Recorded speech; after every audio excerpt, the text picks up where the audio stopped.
On a freezing night in Detroit, Michigan, a mother named Rachel Whitfield sat behind the wheel of a dying Toyota Corolla, with her 3 children asleep in the back seat, and a stranger's gloved hand knocked twice against her frozen window.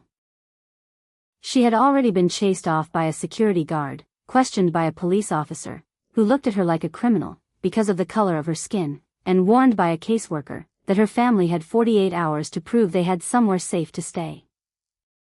She had no idea that the driver standing outside her window was about to walk back across the street, and force the billionaire waiting behind him to finally face the grief he had spent 3 years running from. Rachel Ann Whitfield was 34 years old, and she worked as a certified nursing assistant at Lakeside Manor, a nursing home on the east side of Detroit, Michigan. 5 mornings a week she clocked in at 7 o'clock, changed adult diapers, lifted patients twice her own weight, rubbed lotion into hands that had forgotten how to hold anything, and spoke gently to people whose own families had stopped visiting years earlier. She earned $13.75 an hour, with no benefits, no overtime pay, and no sick days she could actually afford to take. She had 3 children. Tyler was 11, quiet and watchful, the kind of boy who noticed things other kids his age never noticed, like when his mother skipped dinner and claimed she wasn't hungry, or when she stared at her phone with the particular look that meant a bill was due, and the money simply was not there. Emily was 8. She drew constantly, houses and butterflies, and families standing in front yards, with trees shaped like lollipops, and she asked questions the way children do, without understanding that some questions did not have good answers. Caleb was 4. He laughed at everything, cried hard, and forgave instantly, and he had no idea what was happening around him, and Rachel intended to keep it that way for as long as she possibly could. Their father, Kevin Mitchell, left when Caleb was 5 months old. He did not leave for another woman. He did not leave because of drugs, or crime, or any of the things people assumed when they heard a man had walked out on 3 kids. He said the pressure was too much, 3 children and 1 income, that never stretched far enough, and he said he needed space to figure himself out. He never came back. Rachel did not waste energy hating him. Hate required time she did not have. She had been doing this alone for more than 3 years, waking up alone, solving problems alone, running numbers in her head alone in the dark. She had gotten used to it the way a person gets used to a limp. After a while, you stop noticing. It just becomes how you walk. Rachel's own mother had raised 4 children alone in a 2-bedroom house in Toledo, Ohio, cleaning office buildings at night for 22 years, and she used to tell Rachel that a Whitfield woman does not fold, she bends, and then she stands back up, and Rachel had repeated that sentence to herself so many times over the last 3 years that it had worn smooth, like a stone carried in a pocket. She was not ashamed of where she came from. She was ashamed, some nights, of how close she had come to the exact life her mother had warned her about, and she carried that shame quietly, the way she carried everything, without letting it show on her face at 7 in the morning, when patients at Lakeside Manor needed her voice to sound steady. There was a resident on the 2nd floor named Mr. Alvarez, 91 years old, who had outlived his wife, and 2 of his 3 children, and rarely got visitors anymore, and every morning Rachel made a point of stopping at his door first, before her clipboard, before her rounds sheet, just to ask him how he'd slept, and let him tell her, slowly and out of order, the same 3 stories about working the line at a stamping plant on the east side for 31 years. He called her Sunshine. He had no idea that the woman he called Sunshine had slept sitting upright in a parking lot the night before, and Rachel intended to keep it that way, because showing up steady for Mr. Alvarez was the one part of her day that still felt entirely within her control. The landlord sold the building on a Tuesday. Rachel found the notice taped to her door when she came home from a 12-hour shift. 30 days. No exceptions, no extensions. She called every affordable listing in Detroit that week. First month, last month, security deposit, $3,800 minimum for anything, with 2 bedrooms and working heat. She had $290 in her checking account. She had already borrowed from everyone she could borrow from. There was no one left to call. She spent that 30-day window calling every apartment complex, within 20 miles, waking at 5 in the morning, before her shift to be first on hold, when leasing offices opened, and every conversation ended the same way, an application fee she could not spare paid toward an apartment she would then be denied for a credit score bruised by 3 years of medical bills, from Caleb's asthma inhalers, and Emily's one trip to the emergency room, after a fall at school. A property manager on the east side told her flatly, over the phone, that the complex required an income 3 times the monthly rent, and when Rachel explained that between her hours at Lakeside Manor and the child support that never actually arrived she could make it work, the woman on the other end simply repeated the policy twice more, slower, as though Rachel had not understood English the first time, and hung up before Rachel could finish her sentence. She tried a rapid rehousing program run out of a church basement on the west side, filled out 14 pages of paperwork by hand, because the office had no printer for their online portal, and was told a caseworker would call, within 10 business days, a number that felt almost cruel, when she counted the days she actually had left on her fingers. On the last day of the month, she loaded what would fit into her 2008 Toyota Corolla, a car with 192,000 miles on the odometer, rust along the wheel wells, and a crack in the windshield that had been there since before Tyler was born. She folded the back seats down and laid out a thin blanket.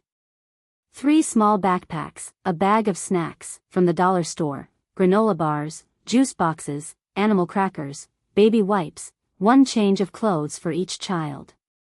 That was everything. That car became their home. She still showed up to work every morning, still smiled, still lifted and cleaned, and comforted people, who had no idea that the woman gently adjusting their pillows had slept in a parking lot the night before. She organized life inside that car like a system. Tyler sat up front once the younger ones fell asleep. Emily held Caleb in the back on the folded blanket. Rachel slept last, always last, after checking every lock, after scanning every shadow outside the windows, after making sure each child was breathing evenly, and covered and still. "My kids don't know we're homeless," she told herself on the first night, staring at the lights of a Meijer parking lot, through the windshield. "They think we're camping." She held onto that sentence like a rope stretched across a canyon, because as long as her children believed they were on an adventure, she had not failed them yet. The first night was almost manageable. Rachel parked near the back of the Meijer lot on Gresham Avenue, away from the entrance lights, but close enough to the road that she would not feel completely alone. "We're going camping," she told the kids, keeping her voice bright. Emily lit up. Caleb clapped because Emily was excited, and at 4 years old, that was reason enough. Rachel told them a story about a bear who threw a party for the forest animals every Friday night, and Caleb was asleep before the bear sent out invitations, and Emily lasted until the raccoon brought the potato salad. Tyler did not sleep. He sat in the passenger seat staring out at nothing, and then he turned to his mother and said, quietly, "This is a nice camping spot." He knew. She knew he knew. Neither of them said it out loud. The second night was colder, and at 2 in the morning Caleb woke up crying, not the kind of crying that wants attention, but the kind that means a small body is cold all the way through. Rachel took off her own coat, her only coat, a thin gray jacket, from a thrift store on Van Dyke Street, and wrapped it around him, until he looked like a little blue cocoon, and he stopped crying, and found sleep again. She sat in the driver's seat in her scrub top, with the outside temperature at 34 degrees, and she wrapped her arms around herself, and shivered until her jaw ached, and she did not take the coat back. The third night broke something different. A security guard rapped his flashlight against the glass around 10:30, and told her store policy did not allow overnight parking, and she had to move along, and she pulled out slowly, and drove through the city, while her children slept, looking for somewhere that would not notice her. She found a church parking lot on Woodward Avenue, with a sign out front that read, "All are welcome," and she hoped that included people with nowhere else to go. She had barely closed her eyes when headlights swept across the windshield, and a Detroit police cruiser rolled up behind her.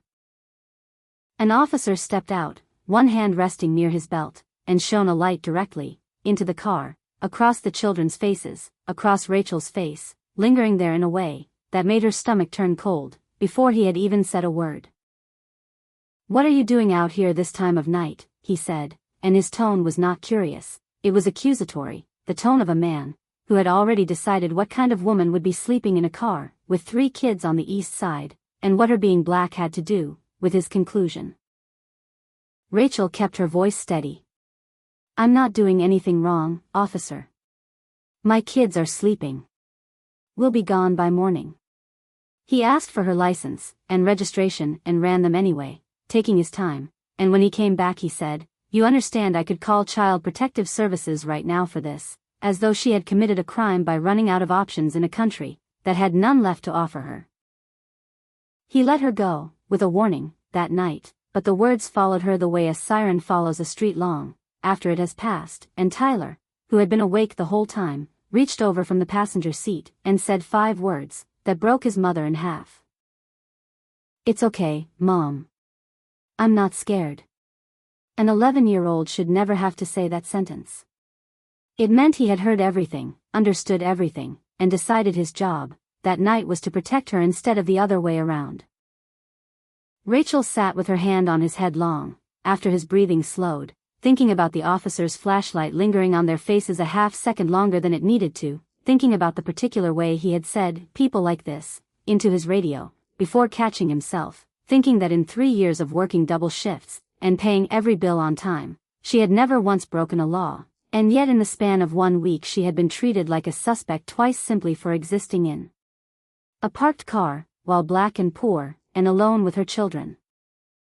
The 4th day was a teacher in service day, no school for any of the 3 kids, and Rachel could not afford to miss another shift, with rent money nowhere in sight. She called Patrice, a coworker who lived 2 streets over from Lakeside Manor, with a house full of secondhand toys, and a standing rule that any kid on her block was welcome at her kitchen table, and asked, her voice tight, with the particular shame of asking twice in 1 month, if she could watch all 3 children for the day. Patrice said of course, baby, drop them off on your way in, and did not ask a single question about why Rachel looked like she hadn't slept properly in a week. Rachel left Tyler, Emily, and Caleb on Patrice's porch at 6:45, that morning with the backpack of snacks, and a change of clothes, and Tyler, true to himself, spent the day quietly helping Patrice keep track of Caleb instead of running off to play, refilling juice cups, and reading a book out loud to his little brother in a voice that mimicked his mother's, and Patrice noticed, and said nothing, because some children make themselves useful long before anyone asks them to. Rachel worked a full shift, and picked the kids up at 6 that evening, and Patrice pressed a foil-wrapped plate of chicken and rice into her hands at the door, and told her to eat something before she drove. That same week, on an ordinary school day, Emily's 2nd-grade teacher, a woman named Mrs. Palmer, kept her after class, because Emily had fallen asleep twice during reading time, and had come to school 3 days in a row wearing the same purple sweater, and when Mrs. Palmer gently asked if everything was okay at home, Emily, loyal to a fault, said everything was great, they were just camping a lot lately, and Mrs. Palmer, who had taught in Detroit public schools for 19 years, and knew exactly what that particular kind of tired looked like on an 8-year-old's face, quietly flagged the family for the school's family resource liaison, without saying a word to Emily, setting in motion the very same welfare check that would eventually reach Rachel's window, a chain of adults trying to help in a system that too often could not tell the difference between help and threat. On the 5th night, Rachel had $8 left, until payday, $8 and a car running on fumes, and she sat at a gas station on Gresham doing math that had no good answer. $8 of gas would get her to work and back for 2 days. $8 of milk and diapers would keep Caleb fed and clean for 3. There was no version of the equation where everyone got what they needed. She bought the milk. At 11 o'clock that night, the car died 2 blocks from the church lot, the engine coughing once and going silent like it had been holding on as long as it could. Rachel got out, walked to the trunk, pressed her hands against the cold metal, and started pushing, her sneakers sliding on wet asphalt, her breath coming out in ragged white clouds.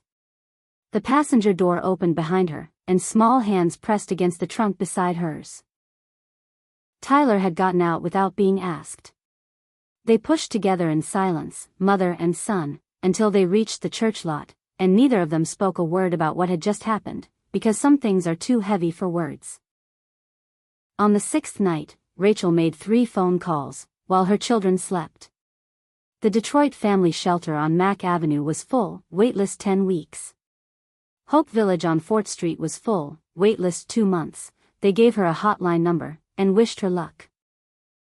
Bright Horizons Family Center asked if she had somewhere safe to sleep tonight, and she said yes, because saying no meant someone might call the state, and losing her children was the one outcome she could not survive. She called her older sister, Denise, who lived in a 1-bedroom apartment in Flint, Michigan, an hour and a half away. "Denise, I need help," she said, her voice breaking. "We don't have anywhere to go. I've been sleeping in the car, with the kids." A long, terrible silence answered her. "Rachel," Denise finally said, and her voice cracked in a way that told Rachel everything, before the words arrived. "I can't take 4 more people. I'm barely making it myself. I'm already behind on rent. I want to help you, I just don't have the room." It was not cruelty. It was a woman drowning in 4 feet of water telling another woman drowning in 5, that she could not pull her out, without going under herself. For the first time in 6 nights, Rachel cried, but silently, in long controlled breaths, because if she made a sound Tyler would wake up, and if he woke up he would know the camping trip was over. She cried for 11 minutes, and then wiped her face, and checked the locks, and checked her children, still sleeping, still safe, still believing in an adventure that never existed. What she did not know was that at 7 the next morning, a caseworker from Wayne County Child Protective Services named Patricia Kowalski would be knocking on her window, because someone, possibly the same officer, from 3 nights before, had made an anonymous call reporting 3 children living in a vehicle.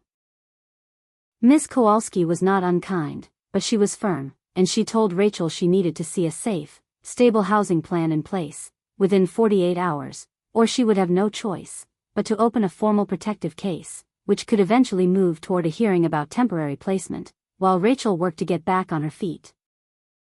It was not a threat, Ms. Kowalski said, it was a deadline, and the difference mattered to her even if it did not feel like it mattered to Rachel standing in a cold parking lot at 7 in the morning.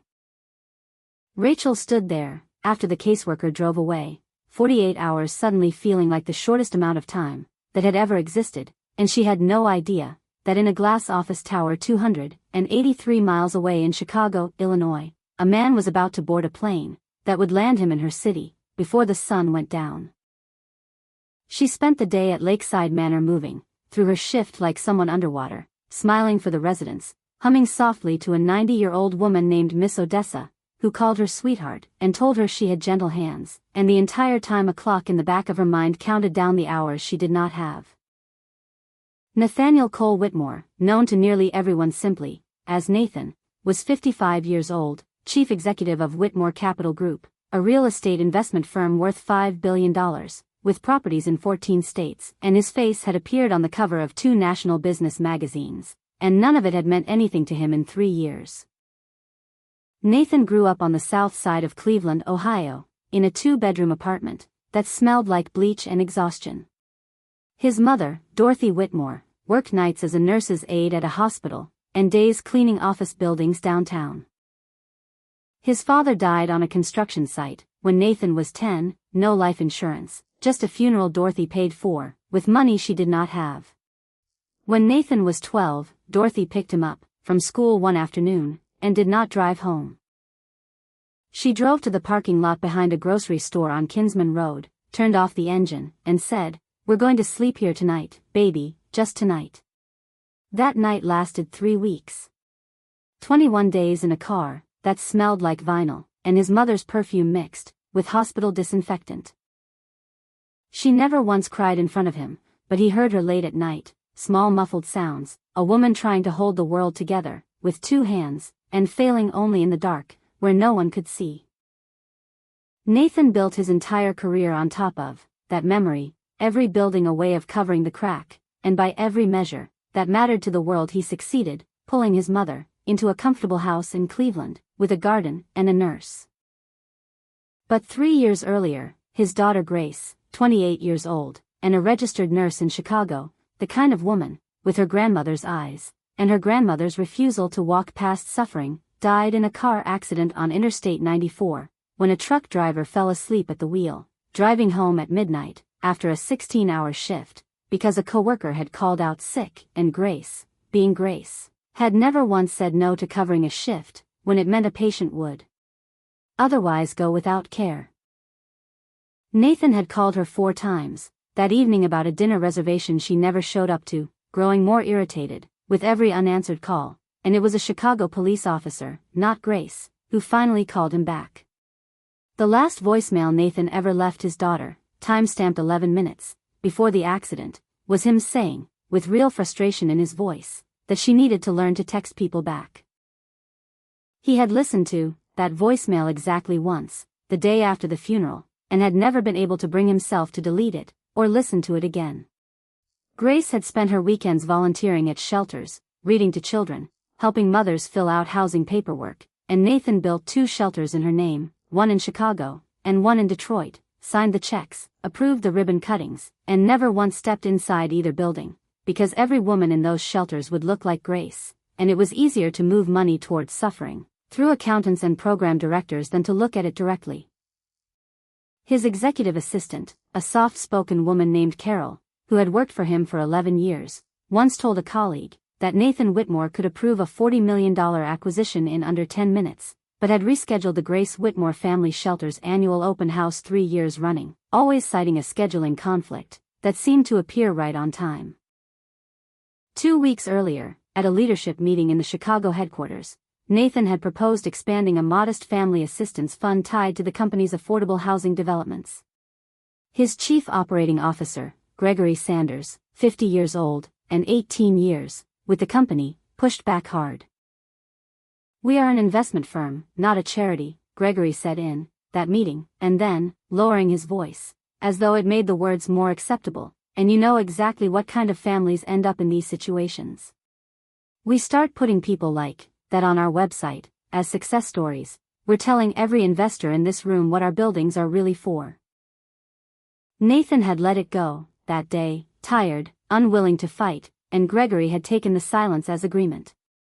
Gregory had grown up in a suburb north of Chicago, where his own father, a plant supervisor, used to warn him about certain neighborhoods, and certain kinds of families, in language Gregory had absorbed, so early in life, that by the time he was an adult he no longer recognized it as an opinion, he simply experienced it as fact, and 18 years of climbing the ranks at Whitmore Capital had never once required him to examine it, because the rooms he worked in were built entirely out of people who already agreed with him.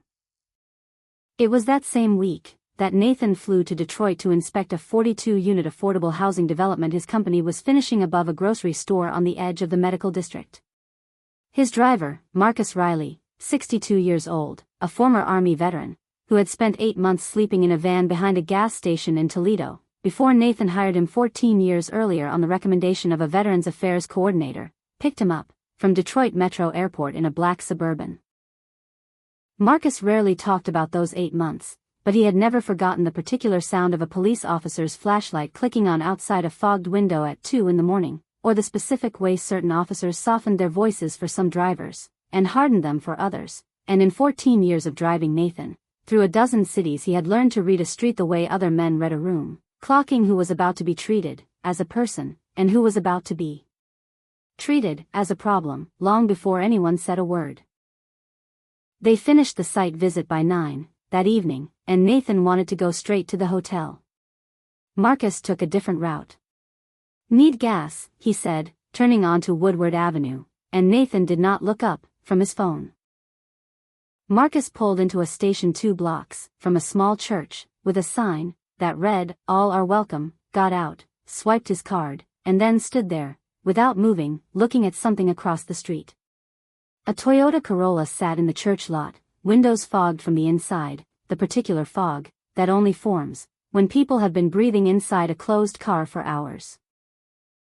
Marcus had made that fog himself, once, in a van behind a gas station, and he crossed the street slowly, the way you approach something fragile." He knocked gently on the glass, and the woman inside flinched hard, her hands shooting to the gearshift, her body twisting to place herself between the window and the small shapes behind her. Marcus stepped back, raised both hands, palms open, and waited. Rachel wiped a circle in the fog, and looked out at him, exhausted but alert. "I'm not bothering anyone," she said immediately, the same sentence she had given the security guard, the same sentence she had given the officer. "We'll be gone in the morning." "How long?" Marcus asked, quiet, not gentle, the voice of a man who already knew the answer. Silence. Then, 6 nights. Something in the careful way she had said it made him ask one more question. "Has anybody from the county been out here?" Rachel's jaw tightened, the particular tightness of a woman deciding whether a stranger has earned the truth. "A caseworker came this morning," she said finally. "Said I've got 48 hours to show I've got somewhere stable, or she opens a case."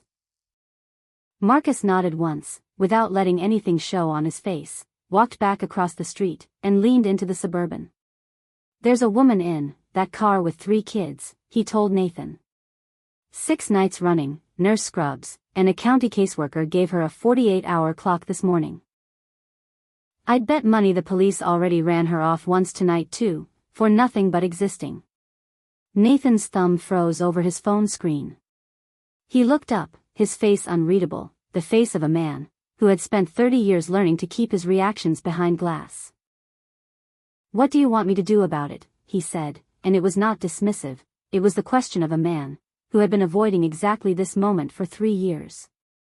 Before Marcus could answer, headlights swept the lot again, and the same police cruiser from earlier that week rolled to a stop behind the Corolla, the same officer stepping out, hand near his belt, flashlight already rising. "Ma'am, I told you, you cannot keep coming back to this block," the officer said, louder this time, harder, and he reached for his radio, as though he intended to call for backup, over a woman parked outside a church that had a sign inviting anyone who needed shelter. Nathan was out of the Suburban before he had decided to move.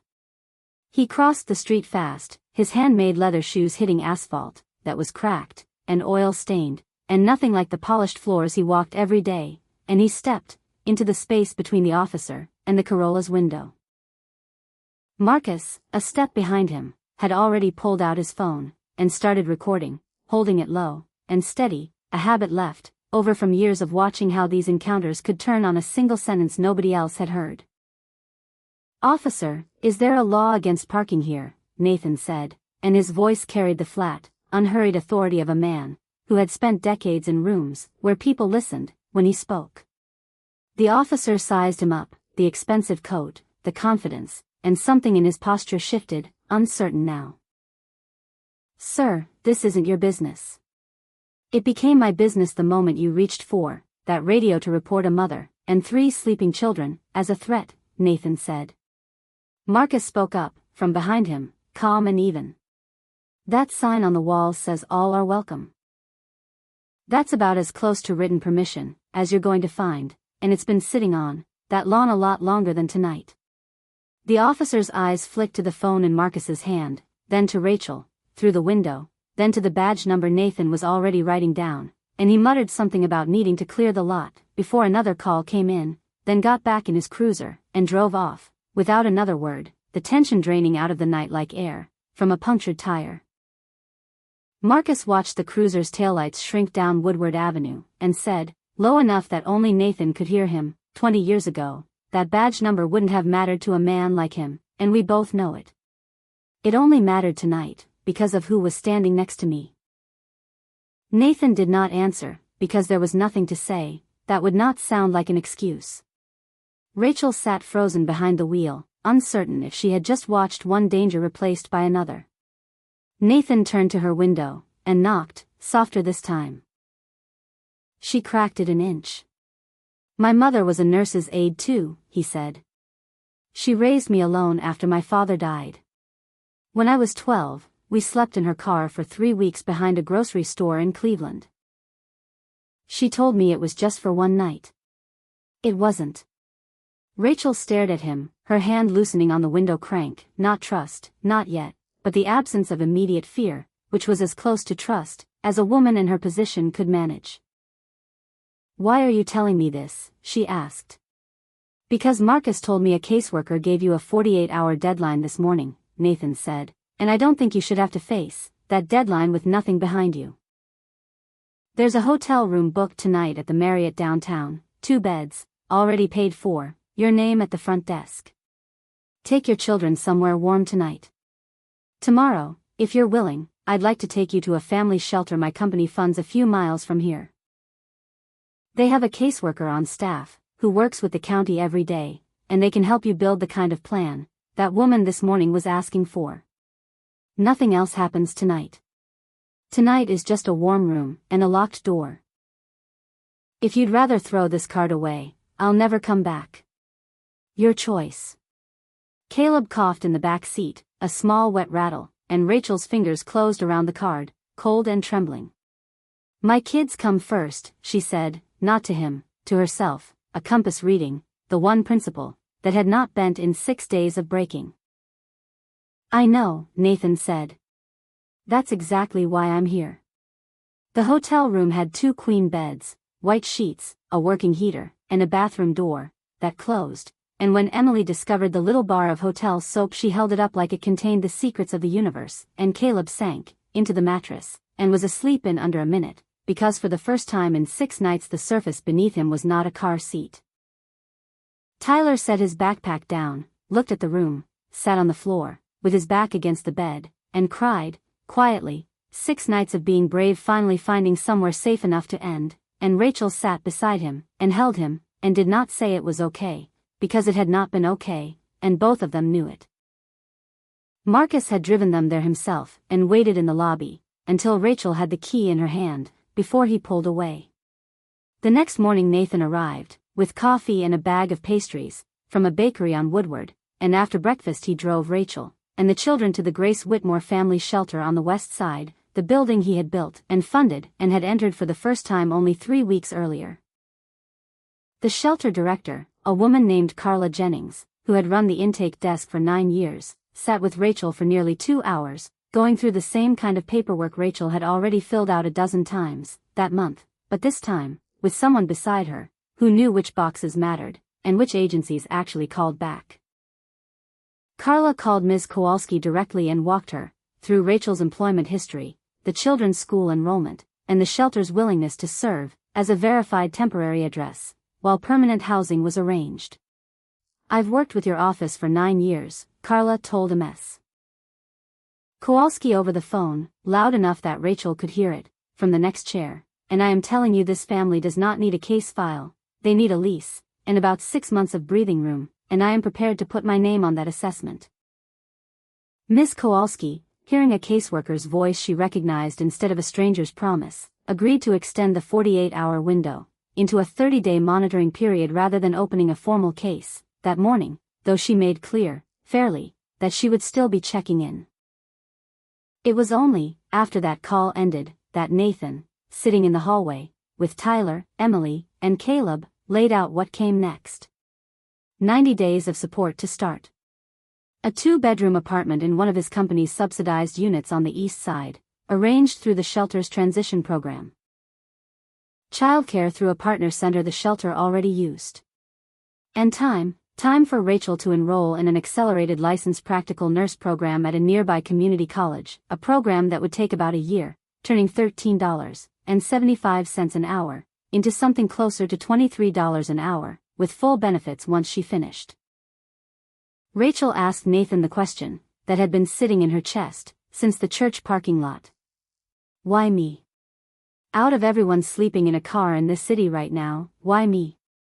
Nathan looked at Tyler in the hallway chair, at Emily drawing on a shelter notepad, at Caleb asleep against Carla's spare blanket. "Because my mother was you, 40 years ago, and nobody knocked on her window," he said. "And because my daughter would have been the first person across that street last night. She's not here to do it, so I'm doing it for her." Back in Chicago, Gregory Sanders heard about the arrangement within 2 days, and was furious in the particular quiet way executives are furious, through emails marked urgent, and meetings scheduled without warning. "You're putting the company's name on a single mother, from the east side of Detroit, with a couple of police contact reports for loitering," he told Nathan in a closed-door meeting. 2 contacts, no citations, no charges, Nathan said, generated by an officer, with 3 prior complaints for exactly this kind of behavior against black families minding their own business. "Call it what it is, Gregory, not a record. And if you say the phrase people like that one more time in my building, you will be looking for new employment."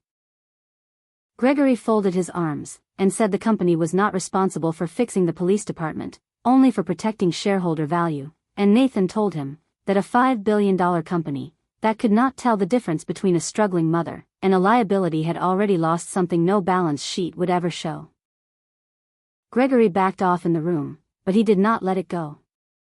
He quietly ordered a background check on Rachel, hoping to find something that would justify pulling the program, before other cities asked for one like it, and found nothing but a woman who had worked every available shift for 3 years straight. Frustrated, he leaked a version of the story to a business reporter, framing it as a billionaire using a homeless family for a public relations campaign timed conveniently around a contentious zoning vote in Detroit. The story ran for one uncomfortable week, reporters calling the company, questions about whether Rachel had consented to being a headline, and Nathan, instead of hiding behind lawyers, drove to Detroit himself, sat with Rachel, and let her decide whether to say anything publicly, and she chose silence, because her children came first. When the story finally settled, Nathan called Gregory in one last time, not to argue, but to tell him the board had accepted his recommendation to remove Gregory from the chief operating officer role pending a formal review of how a family's private information had ended up with a reporter. Gregory did not fight it. Being confronted so plainly, without shouting, made the ground under him feel less solid than any lawsuit could have. Back at Lakeside Manor, Patrice, who had covered 2 of Rachel's shifts that week without being asked once the article broke, and reporters started calling the front desk, sat with her in the break room, and admitted she had noticed months earlier that Rachel looked thinner and more tired than usual, and had almost said something twice, and talked herself out of it both times. "I should have asked twice, as hard," Patrice told her, and Rachel, for the first time, admitted out loud that she had not been fine in a very long time, and Patrice hugged her, and said fine was not going to be an acceptable answer between the 2 of them anymore. Rachel kept working her CNA shifts and studying most evenings, falling asleep at the kitchen table twice in the first month, with her forehead on a textbook, waking both times to find a blanket over her shoulders that Tyler had put there, without a word. 3 floors below her new apartment, she met a woman named Angela Brooks sitting on the hallway floor, with a 5-year-old son clutching a stuffed rabbit, with one ear missing, and an 8-month-old daughter asleep in a car seat, evicted the week before, sleeping in hospital waiting rooms, because they let you stay, if you don't cause trouble. Rachel recognized the look on Angela's face instantly, because it had been her own face weeks earlier, and that night she cooked rice, and beans, and cornbread, and carried it downstairs, and over the following weeks she split her own groceries 3 nights a week, called Marcus to ask if there was room in the childcare arrangement for 2 more kids, and spent her one night off helping Angela fill out the same housing forms that had once told her nothing but waitlist, waitlist, waitlist. Marcus made a call of his own, without asking Nathan first, and 2 weeks later Angela had a spot too. When Nathan asked Rachel why she was giving away what little she had, she said, "I was her not long ago. Somebody knocked on my window. I can't walk past hers and pretend I don't hear the same sound." Nathan drove back to Chicago after that conversation and, for the first time in 3 years, went to the Grace Whitmore family shelter, without a ribbon or a camera, and sat in the small chair in the reading corner, where his daughter used to read picture books to children every Thursday evening, a chair built for someone far smaller than him, his knees rising too high, and he did not care. The shelter director told him about a little girl named Destiny, who used to wait by the door an hour early just to be first in line for story time, and who still asked about Miss Grace 2 years later. Nathan sat there for almost half an hour, and did not cry, because he had already done his crying, but something in his chest finally settled into something close to peace. It was during that same stretch, while Gregory's future at the company hung in a kind of quiet probation, that he ended up in that same reading corner, not entirely by choice, since the shelter's spring open house was one of 3 community commitments the board's review committee had asked him to keep, as a condition of any eventual return. He went expecting a photo opportunity, and instead found himself standing beside a corkboard covered in thank you letters, from families who had once slept in cars, and vans, and hospital lobbies, one of them written in a child's handwriting, that said, "Thank you for the room, with a door that closes." He also happened to be there the same afternoon Tyler's middle school basketball team played an exhibition game at a community center 2 blocks away, and he watched an 11-year-old boy in a number 7 jersey, with the name Whitfield across the back play, with the kind of awareness that comes from a childhood spent watching everything, protecting everyone around him. Gregory thought about his own son, who had never once had to watch a room for danger, and he thought about the words he had used in that boardroom, and something in him that had been hardened for a long time cracked open the way a windshield cracks, slowly, then all at once. He found Rachel, after the game, and did not perform an apology, he simply said it. "I said things about your family, before I knew anything about you, and I was wrong, and I used the kind of thinking my own father used on people, who looked like you, when I was growing up outside Chicago, and I told myself it was about business, when it was really about assumptions I never bothered to question." Rachel studied him for a long moment, and said, "Everybody gets to change their mind. Not everybody says it out loud. Thank you for saying it out loud." In the months that followed, Gregory personally funded a scholarship for the LPN program, and asked to spend 1 afternoon a month helping with intake paperwork at the shelter, the same kind of paperwork that had once told Rachel nothing, but waitlist after waitlist. 8 months after his removal, the board voted to keep him on, not as chief operating officer again, but in a newly created role overseeing the company's community housing partnerships, a title with less power and, Gregory would say later, more purpose than the one he had lost. Rachel passed her nursing licensing exam on a Thursday afternoon at a testing center on Woodward Avenue, reading the words, "You have passed," 3 times, before she let herself believe them. A year of night classes, 63 practice exams, and hundreds of handwritten flashcards made at a kitchen table, after the kids were asleep. Months into her clinical rotations, she was assigned to a wound care unit, and met a patient named Mr. Franklin, a retired auto worker, with no visitors, who told her gruffly that most students treated him like a task on a checklist, and Rachel, changing his dressing, with the same careful hand she had once used on Miss Odessa, told him she knew what it felt like to be looked past, and from then on he saved his crossword puzzles for her. She kept the old Corolla even, after she no longer needed it, because she needed to remember. Marcus had it towed to a mechanic he trusted 2 days, after the church parking lot, and refused to let her see the bill. Rachel sat in the driver's seat of that same car in the testing center parking lot, and said out loud, to no one, and to everyone, "We made it." She started as a licensed practical nurse at Lakeside Manor, moving up from within rather than starting somewhere new, benefits kicking in, after the standard waiting period, $23 an hour, a fixed day shift home, before the kids got out of school. She began paying full rent on the apartment herself, her name on the lease, and the mailbox, and the utility bill, proof that she existed in a system that had once pretended she did not. When Nathan called to check in, she said, "You gave me 90 days. I'm giving myself the rest," and he told her the 90 days had never really been about the apartment, it had been about her believing she deserved a foundation to stand on. A year after that, Tyler made the starting lineup for his middle school basketball team, and stood at the edge of the court reading his own last name printed across his jersey, before running out to play like a kid, who finally had room to be a kid.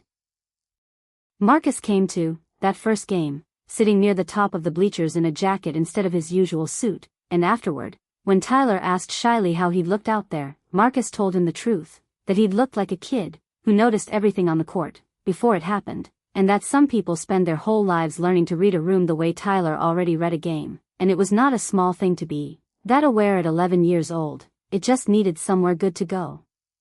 And a basketball court was as good a place as any to start. Emily entered a school art contest, with the theme of home, drawing a small car, with 4 people inside, and stars through the windshield, captioned in careful handwriting, "Home is where Mom is," and won 2nd place. Caleb started preschool that September, clinging to Rachel's leg on the first morning, before finally letting go, because his mother knelt down took his face in both hands, and told him, "Mama always comes back, and she always had." 3 floors below, Angela Brooks had her own lease now, her son enrolled in kindergarten beside Caleb, studying for her own certified nursing assistant license at night, because the chain had not stopped, it had simply moved forward. Denise called that spring, apologizing again for the night she could not help, and Rachel told her there was nothing to apologize for, that a woman, with 1 bedroom, and her own bills could not pour water from an empty cup, and the 2 sisters started having dinner together every other Sunday. Kevin resurfaced that year 2 years after he had walked out, saying he had gotten himself into a program, and was clean, and working steady, asking to see the kids. Rachel did not slam the door on him, but she did not open it wide either, telling him supervised visits only, through a family counselor, and that Tyler, Emily, and Caleb would decide for themselves, in their own time, how much room he got to take up in their lives again. Miss Kowalski, who had kept Rachel's case open for monitoring rather than closing it outright, that first week, stopped by the apartment one afternoon many months later, not for an investigation this time, but to close the file for good, and she stood in the doorway looking at Emily's drawings taped along the hallway wall, and said she wished every file on her desk ended the way this one had. Nathan flew to Cleveland one Friday evening, and sat with his mother, Dorothy, at her kitchen table, telling her everything. Dorothy listened without interrupting, and when he finished she said, "You didn't help that woman because you're rich, Nathan. You helped her because you remember. That's the only real difference between people who help and people who walk past.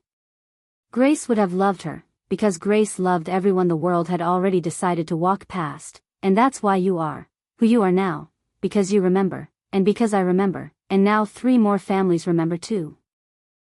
Rachel had thanked Marcus properly only once, in person, pressing an envelope into his hand, that he tried to refuse, until she told him some things are not offers, they are debts, and he kept the card she had written inside taped to the visor of the Suburban, where he could see it every time he checked his mirrors, before pulling into traffic. Early one March morning, driving to work along Woodward Avenue past the same church, with the sign that read, "All are welcome," in the same lot, where a stranger's knuckles had once cracked open a frozen window, Rachel, now wearing clean scrubs, and a hospital badge, that read her own name, and the letters LPN, slowed her car, when she saw another vehicle parked alone, windows fogged from the inside the same way hers once had been. She pulled over, turned off her engine, sat for a moment, with her hands on the wheel, and thought about a driver, with his palms raised in the dark, a stranger who told her about his mother, and a caseworker, whose 48-hour deadline had turned, eventually, into a lifetime of stability. Then she stepped out, into the cold morning air, walked across the parking lot, raised her hand, and knocked. Nathan did not save Rachel, and Marcus did not save Rachel, and even the 90 days did not save her. She saved herself, 1 exam and 1 shift, and 1 exhausted night at a kitchen table at a time. What they gave her was never money, it was proof that she was worth standing on solid ground, and what she gave back afterward was something no amount of money could ever purchase, proof that kindness does not stop with the person who receives it, it moves, it knocks on the next window, and it insists, quietly but firmly, that no one has to face the coldest night of their life completely alone. If this story reminded you of someone who showed up for you when nobody else did, send it to them right now. They probably do not hear it often enough. And if you are still watching, drop a comment and tell me what time it is, where you are, and where in the world you are from. Hit subscribe and turn on the bell because tomorrow's story is one you simply cannot miss. See you in the next one.